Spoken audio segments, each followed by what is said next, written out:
Telugu Desam party ప్రభుత్వం ఈ 40 సంవత్సరాల్లో వాళ్ళ అధికారంలో ఉన్నటువంటి 25 సంవత్సరాల్లో ఎప్పుడైనా శాశ్వతమైంది ఈ జిల్లాకు ఒక్కటైనా చేశారంటే ఎవ్వరూ చెప్పలేకపోతున్నారు. రామ్మోహన్ నాయుడు గారిని కూడా అడుగుతున్నాను నేను. పోనీ ఇప్పుడు నువ్వు కేంద్ర మంత్రి అయ్యారు, చాలా సంతోషం.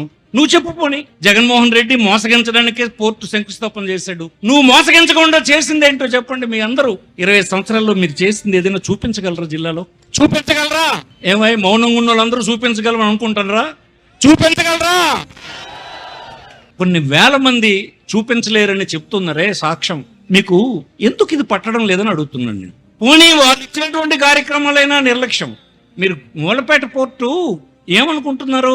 ఇదేమైనా చంద్రబాబు ప్రభుత్వం ఇప్పుడు బడ్జెట్ లో డబ్బు ఇవ్వాలా? మనకి అక్కర్లేదు. దీనికి కావలసినటువంటి డబ్బుని ప్రభుత్వం మనం ఉన్నప్పుడే అప్పు తీసుకుని ప్రభుత్వ గ్యారంటీ ఇచ్చి ప్రభుత్వమే డెవలప్ చేయడానికి ఈ పోర్టుకు మనం అంగీకరించి అప్పుడు శంకుస్థాపన చేసాం. ఒక ముఖ్యమంత్రి శంకుస్థాపన చేస్తే అన్ని అనుమతులు వచ్చిన తర్వాతే చేస్తారు. మరి ఇది పూర్తి అయిపోయి వచ్చింది. ఒక బెర్త్ సుమారుగా అయిపోయిన సమయంలోనే ప్రభుత్వం కాలం అయిపోయింది, వెళ్ళిపోయినాం. ఇప్పుడేం మీరు బడ్జెట్ ఏపీఎస్ పెట్టక్కర్లేదు కదా. 2 సంవత్సరాలు పూర్తి అయిపోయింది. మీరెవరు?